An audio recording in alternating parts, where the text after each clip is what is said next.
नमस्कार साथियों, आप सभी का स्वागत है। जैसा कि आप जानते हैं कि क्लास 10th का जो 2024 का एग्जाम होने वाला है, इसमें हम एक बेहद इंपॉर्टेंट टॉपिक कुछ ही दिनों के अंदर कवर कर लेंगे कि हाइड्रोकार्बन्स जो होते हैं, यहाँ से बनने वाले इंपॉर्टेंट क्वेश्चंस थोड़ा देर के लिए आप हमारे साथ रहिए। मैं आपको बताता हूँ कि हाइड्रोकार्बन्स जो होते हैं वो दो तरह के होते हैं। एक होता है सैचुरेटेड, जिसे कहा जाता है संतृप्त हाइड्रोकार्बन, जिसे क्या कहा जाता है संतृप्त, और एक होता है अनसैचुरेटेड, जिसे कहा जाता है असंतृप्त, जिसे क्या कहा जाता है असंतृप्त कहा जाता है। यानी अनसैचुरेटेड हाइड्रोकार्बन्स होता है और एक होता है सैचुरेटेड हाइड्रोकार्बन्स। दो तरह के हाइड्रोकार्बन्स होते हैं। अब देखिएगा, सैचुरेटेड जो होता है उसमें कुछ नहीं करना है, एल के सब में लगाना है, एल के सब में लगाना है, एल के सब में लगाना है। जैसे AEIOU आपने फॉलो किया था, AEIOU, यू नहीं होता है, यहाँ वाई होता है केमिस्ट्री में। जब आप नॉमिनल पढ़ेंगे तो वहां पे आपको पता चल जाएगा। तो आपको क्या करना है, पहले ए लगाना है, यानी पहले वाले संतृप्त के साथ ए लगाना है, फिर उसके बाद ई लगाना है, यानी ई लगाना है, और लास्ट में वाई लगाना है। लास्ट में क्या लगाना है, वाई लगाना है। यानी सीरीज को फॉलो करना है जैसे मैं बता रहा हूँ। अल्क सब में लगाना है, अल्क सब में लगाना है, एन पहले वाली यानी सेचुरेटेड में, फिर डबल बॉन्ड वाले में क्या लगाना है, इन लगाना है, ट्रिपल बॉन्ड वाले में आइन लगाना है। सिंगल बॉन्ड, डबल बॉन्ड और ट्रिपल बॉन्ड। सिंगल बॉन्ड किसके किसके बीच, कार्बन कार्बन के बीच। एल्कीन में डबल बॉन्ड और एल्काइन में ट्रिपल बॉन्ड कार्बन कार्बन के बीच।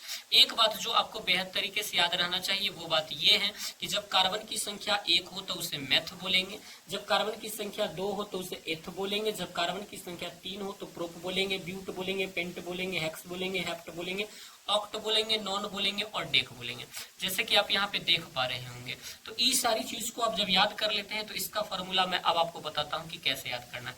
बस एक ही चीज को फॉलो कीजिएगा, AEY single bond, double bond और ट्रिपल बॉन्ड, और इसका फॉर्मूला होता है CnH2n+2।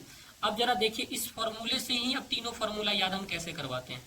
CnH2n+2 इसका जब फॉर्मूला हो जाएगा, अब क्या करना है, सब में दो कम कर देना है। तो यहाँ पे आप देखिएगा, CnH2n+2 में से दो कम कीजिएगा तो ये हो जाएगा CnH2n।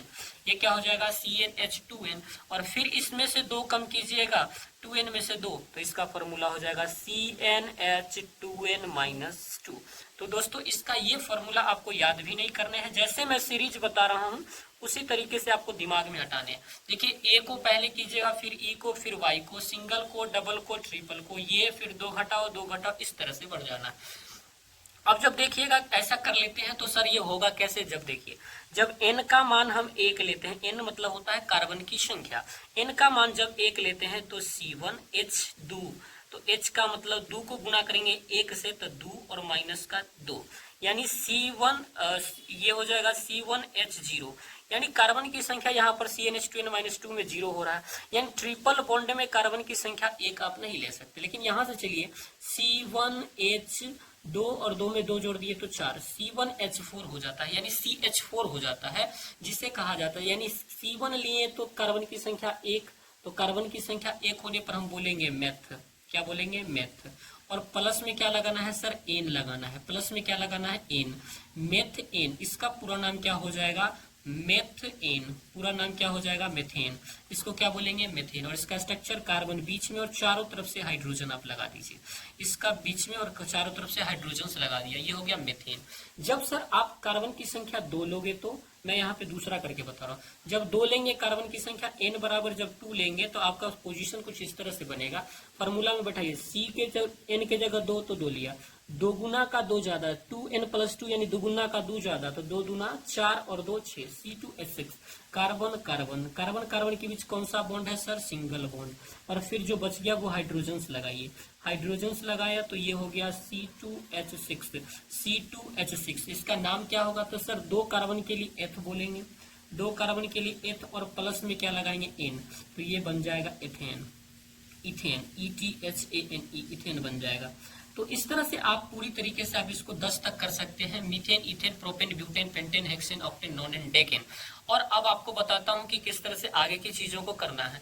आगे की चीजों को करने के लिए आपको अब क्या करना चाहिए, और दूसरी बात मैं आपको जो बताता हूँ, इस फॉर्मूले में आप जब जाएंगे तो n का मान जैसे ही आप 1 लेंगे तो ये हो जाएगा C1H2 C2 C1H2 हो जाएगा, CH2 हो जाएगा, जिसे क्या कहेंगे CH2 कहेंगे। अब जरा बताइए, एक कार्बन है यहाँ पे, एक कार्बन है, तो कार्बन कार्बन के बीच में डबल बॉन्ड होना चाहिए, कार्बन कार्बन के बीच में डबल बॉन्ड होना चाहिए। एक कार्बन के लिए कैसे एग्जिस्ट करेगा? एक कार्बन है और इसका हाइड्रोजन अगर लगाते हैं ऐसे ऐसे, तो ये तो एग्जिस्ट ही नहीं करेगा। तो यहाँ पर n का मान 1 ना लेकर के n का मान 2 से स्टार्ट किया जाता है। n बराबर 2 जब लेंगे तो इसका मान कुछ इस तरह से हो जाएगा, C2H दो गुना कर देना है, C2H4 हो जाएगा, C2H4 हो जाएगा। इसका नाम क्या करेंगे सर? तो कार्बन 2 है तो कार्बन 2 लेने के लिए एथ बोलते हैं, तो इसको बोलेंगे ETH और लगाना क्या है इन, तो ये हो जाएगा ENE इथेन, ETHENE इथेन हो जाएगा। अब जरा सर इसका स्ट्रक्चर कैसे होगा? तो कार्बन कार्बन के बीच डबल बॉन्ड लगाइए, एक हाइड्रोजन इधर, एक हाइड्रोजन इधर, एक हाइड्रोजन। अब देखिए 1 2 3 ही हाइड्रोजन हुआ, एक हाइड्रोजन और लगा दीजिए, 4 हाइड्रोजन हो गया। इस तरह से आप इसको पूरी कर सकते हैं। एक लास्ट आपका जो बच गया, यहाँ भी आप कार्बन की n बराबर 1 नहीं ले सकते हैं, क्योंकि कार्बन कार्बन के बीच ट्रिपल बॉन्ड होना चाहिए और कार्बन कार्बन तभी हो सकता है जब कार्बन की संख्या 2 हो। तो आइए n बराबर जब 2 लेंगे, n बराबर जब 2 लेंगे तो इसका मान क्या हो जाएगा? C2H दो गुना में से 2 कम, 2 दूना 4 और 4 में से 2 गया तो 2।